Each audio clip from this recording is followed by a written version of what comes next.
Bonjour, j'habite un petit village de campagne, en Saône-et-Loire, avec la préparation des grandes régions que vont devenir nos petits villages ruraux. Et pour y répondre, Gilles Pénel. Alors, c'est une question très importante parce qu'elle nous amène à nous interroger, à nous intéresser aux territoires qui sont sortis des écrans radars des grands médias. Ces grands médias et la classe politique ne s'intéressent qu'à deux types de territoires.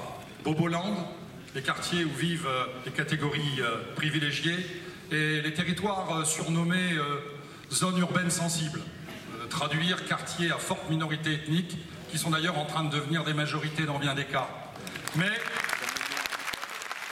on ne parle pas effectivement de cette France silencieuse, de cette France qui souffre en silence, de cette France qu'on appelle ici dans cette question sous le concept de ruralité, mais qui en fin de compte nous amène, qui a plusieurs visages. C'est la France des bourgs, c'est la France des villages, c'est la France des petites villes, c'est la France des moyennes villes, et c'est aussi la France du périurbain, que j'appelle le périurbain contraint. C'est-à-dire ces quartiers qui sont de lotissement, qui sont assez éloignés des métropoles, et où se sont réfugiés ces Français des catégories populaires qui ont été expulsés des métropoles par les loyers trop chers ou par l'immigration-invasion. Alors ces territoires effectivement, risquent de voir leur enclavement s'aggraver avec la création de super-régions. Mais je voudrais rappeler quand même que cet enclavement, il existe déjà. Il existe déjà parce que l'État, qui a renoncé à une véritable politique d'aménagement du territoire, a renoncé à s'intéresser à ces territoires. La priorité, vous le savez, c'est d'investir depuis des années des milliards dans la politique de la ville, c'est-à-dire cet argent qui est mis dans ce tonneau des Danaïdes des quartiers à forte majorité immigrés, et on a déjà oublié cette France. Je vous recommande tous de lire l'excellent livre du professeur de géographie Christophe Guilly qui s'appelle « La France périphérique », véritablement où il montre que déjà nous avons une France à deux vitesses, et c'est vrai que la création de ces super-régions va renforcer cela. Pourquoi ? Parce que ces super-régions, elles sont voulues et imposées par le monstre bruxellois. Il s'agit, par l'intermédiaire de ces grandes régions, désincarnées, qui n'ont plus d'identité et qui vont être dotées apparemment de pouvoirs importants, eh bien d'effacer encore plus le rôle de l'État. Et bien évidemment, nous pensons que la création de ces super-régions va renforcer les métropoles de ces régions, va renforcer les territoires déjà les plus puissants, parce que la mondialisation sauvage, c'est à l'échelle planétaire, mais c'est aussi à l'échelle régionale, elle renforce systématiquement les pôles déjà puissants. Et donc, des pans entiers de notre territoire où vivent des millions de nos concitoyens vont vivre effectivement la désertification rurale, la fermeture des services publics, la fermeture des moyens de transport, des gendarmeries. Et bien évidemment, le Front National ne peut que s'intéresser à ces populations qui souffrent en silence. C'est ce que Marine Le Pen avait appelé la France des oubliés. Eh bien, la France des oubliés, aujourd'hui, elle peut avoir espoir dans le Front National. Alors, que ferons-nous ?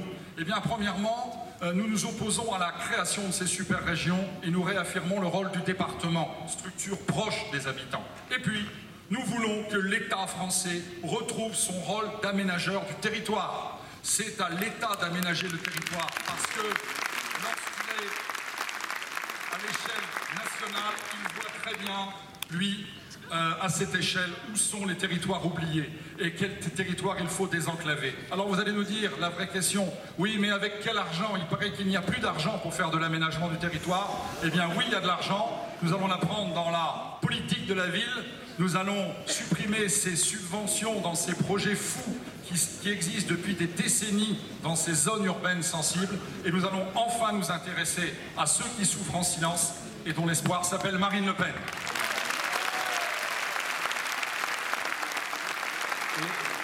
Question subsidiaire, Gilles Pénel, parce que vous étiez candidat également au sénatorial, donc on a eu effectivement 2 sénateurs.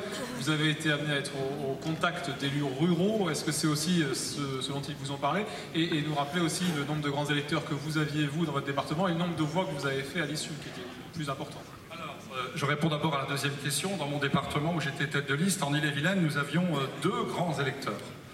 Moi-même, 1m93, c'est normal, et ma collègue Virginie Dorsin. Donc 2 voix assurées, et nous avons réalisé 82 voix. Voilà. Faisons, je crois, la plus belle progression. Alors effectivement, On rappelle que ce sont les maires qui votent, certains adjoints également dans les grandes villes, donc ce sont des élus qui votent. alors effectivement, car il y a une réelle inquiétude chez les maires ruraux. D'ailleurs, on pourrait en parler longtemps, parce que tous les projets actuels de la réforme territoriale visent à affaiblir le pouvoir des maires. Et nous rappelons au Front National que nous sommes très attachés au pouvoir communal. Et ces élus locaux de cette France oubliée se sentent abandonnés par les pouvoirs publics. Ils voient avec une très grande inquiétude la création des métropoles, ils voient avec une très grande inquiétude la création des super-régions, ils sont attachés au département parce que c'est une collectivité locale avec laquelle ils ont l'habitude de travailler. Et c'est vrai qu'aujourd'hui, ces maires ruraux sont très nombreux à nous rejoindre. Les contacts que j'ai en Ille-et-Vilaine, mais que nous avons dans toute la Bretagne et même ailleurs, sont très bons.